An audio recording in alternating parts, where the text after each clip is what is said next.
Hi hello ನಮಸ್ತೆ. ಅನು ಅಡುಗೆ ಮನೆಗೆ ಸ್ವಾಗತ ಸುಸ್ವಾಗತ. ಇವತ್ತು ಮಾಡಿ ತೋರಿಸೋ ರೆಸಿಪಿ ಕಿರ್ಕ್ಸಾಲಿ ಪಲ್ಯ ಅಥವಾ ಸೊಪ್ಪಿನ ಪಲ್ಯ. ಇದಕ್ಕೆ ಹರಿ ಸೊಪ್ಪು ಅಂತಲೂ ಕೂಡ ಕರೀತಾರೆ. ಹರಿ ಸೊಪ್ಪನ್ನು ನಾನು ಸಣ್ಣ ಸಣ್ಣ ಪೀಸ್ಗಳನ್ನಾಗಿ ತೊಳೆದು ಕಟ್ ಮಾಡಿ ಇಟ್ಕೊಂಡಿದ್ದೀನಿ.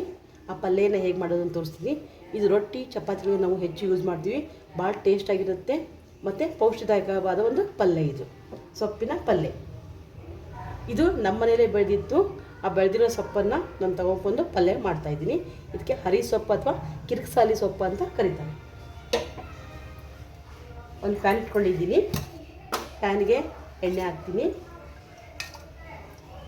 ಇದು ಭಾಳ ರುಚಿಯಾಗಿರುತ್ತೆ. ಒಂದು ಸಾರಿ ಮನೆಯಲ್ಲಿ ಮಾಡಿ ನೋಡಿ ನೀವು.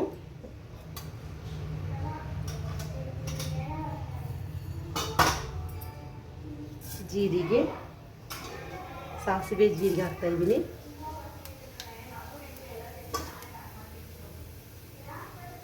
ಇದಕ್ಕೇನು ನಾವು ನೀರು ಹಾಕಲ್ಲ, ಬರೀ ಎಣ್ಣೆಯಲ್ಲೇ ನಾವು ಇದನ್ನ ತಳಿಸ್ತೀವಿ, ಫ್ರೈ ಮಾಡ್ತೀವಿ. ಭಾಳ ಚೆನ್ನಾಗಿರುತ್ತೆ, ಟೇಸ್ಟಾಗಿರುತ್ತೆ ಪಲ್ಯ ಇದು. ಮಕ್ಕಳಿಗೆ ಸುಮ್ಮನೆ ಸೊಪ್ಪು ಕೊಟ್ಟರೆ ಏನೂ ತಿನ್ನಲ್ಲ. ಅದನ್ನ ಈ ರೀತಿಯಾಗಿ ನಾವು ಸಣ್ಣ ಸಣ್ಣ ಪೀಸ್ಗಳನ್ನ ಕಟ್ ಮಾಡಿ ಹಿಂಗೆ ಕೊಟ್ವಿ ಅಂದರೆ ಅವರು ಚಪಾತಿ ಪಲ್ಯಗೆ ರೋಲ್ ಮಾಡಿಕೊಟ್ರೆ ತಿಂತಾರೆ. ಇದು ನಮ್ಮ ಮನೆಯಲ್ಲೇ ಬೆಳೆದಿರೋದು ಸೊಪ್ಪು.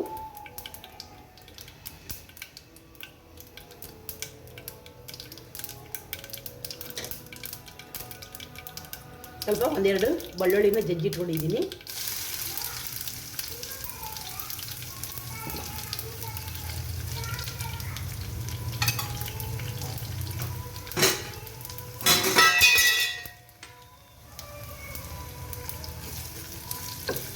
ಇದು ಬ್ರೌನ್ ಕಲರ್ ಬರಲಿ ಬೆಳ್ಳುಳ್ಳಿ.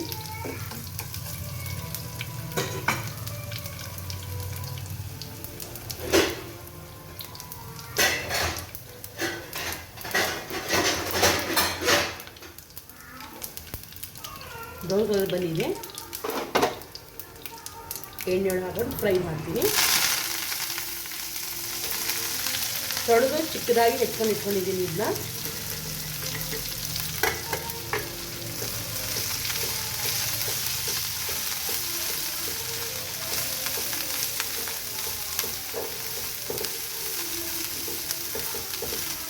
ಇದಕ್ಕೆ ನೀರು ಹಾಕಬಾರ್ದು. ನೀರು ಹಾಕಿದರೆ ಟೇಸ್ಟ್ ಆಗೋಲ್ಲ ಪಲ್ಯ. ಇದು ಬರೀ ಎಣ್ಣೆಯಲ್ಲೇ ಇದನ್ನ ತಳಿಸ್ಬೇಕು. ಸ್ವಲ್ಪ ಎಣ್ಣೆಯಲ್ಲಿ ನಾನು ಫ್ರೈ ಮಾಡಿಕೊಂಡೆ.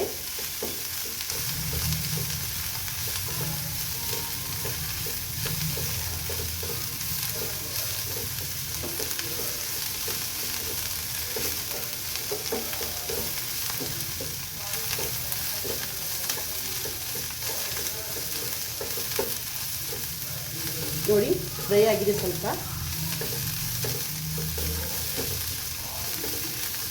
ಇದಕ್ಕೆ ಸ್ವಲ್ಪ ರುಚಿಗೆ ತಕ್ಕಷ್ಟು ಉಪ್ಪು ಹಾಕ್ತಾ ಇದ್ದೀನಿ. ಸ್ವಲ್ಪ ಖಾರದ ಪೌಡರ್, ಖಾರದ ಪುಡಿ, ಸ್ವಲ್ಪ ಚಿಟಿಕೆ ಅರಿಶಿಣ. ನಾವು ಇಷ್ಟೇ ಮನೇಲಿರೋ ವಸ್ತುವನ್ನೇ ಯೂಸ್ ಮಾಡಿಕೊಂಡು ಈ ಪಲ್ಯ ಮಾಡಿದರೆ ಭಾಳ ಟೇಸ್ಟಾಗಿರುತ್ತೆ.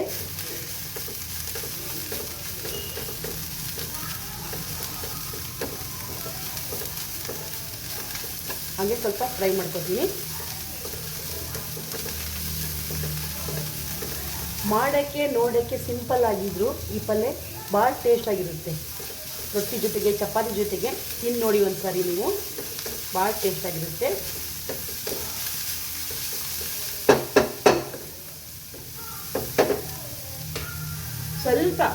ಸ್ವಲ್ಪ ನಾನು ನೀರು ಹಾಕ್ತೀನಿ.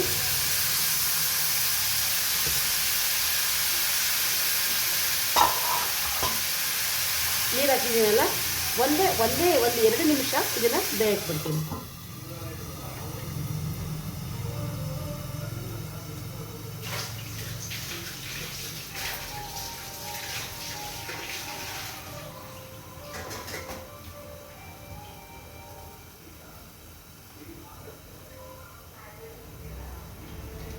ಇದೇನಿಷ್ಟು ಸರಳವಾಗಿದೆ, ಇದನ್ನು ತೋರಿಸ್ತಾ ಇದ್ದಾರೆ ಅನ್ಬೇಡಿ. ನನಗೆ ಮನೆಯಲ್ಲಿ ಮಾಡ್ತಾ ಇದ್ದೆ, ನಮ್ಮ ಮನೆಯಲ್ಲೇ ಬೆಳೆದಿರೋ ಸೊಪ್ಪದು. ಹಾಗಾಗಿ ಈ ರೆಸಿಪಿಯನ್ನು ತೋರಿಸ್ಬೇಕು ಅಂತ ನಿಮ್ಗೆ ಹಾಕ್ತಾಯಿದ್ದೀನಿ. ಇದಕ್ಕೆ ಹರಿ ಸೊಪ್ಪು ಅಂತಾರೆ, ಇಲ್ಲ ಅಂತಂದರೆ ಕಿರ್ಕ್ಸಾಲಿ ಸೊಪ್ಪು ಅಂತಾರೆ. ಭಾಳ ಟೇಸ್ಟಾಗಿರುತ್ತೆ. ನೀವು ಒಂದು ಸಾರಿ ಇದನ್ನ ಮಾಡಿ ರೊಟ್ಟಿ ಜೊತೆಗೆ ಅಥವಾ ಚಪಾತಿ ಜೊತೆಗೆ ತಿನ್ನಿ.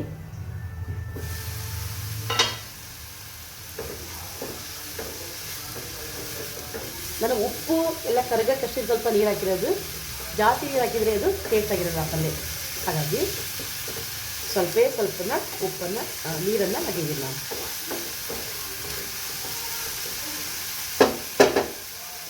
ಇನ್ನು 1 ನಿಮಿಷ ಇಡ್ತೀನಿ ಫ್ರೈ ಆಗೋಕ್ಕೆ.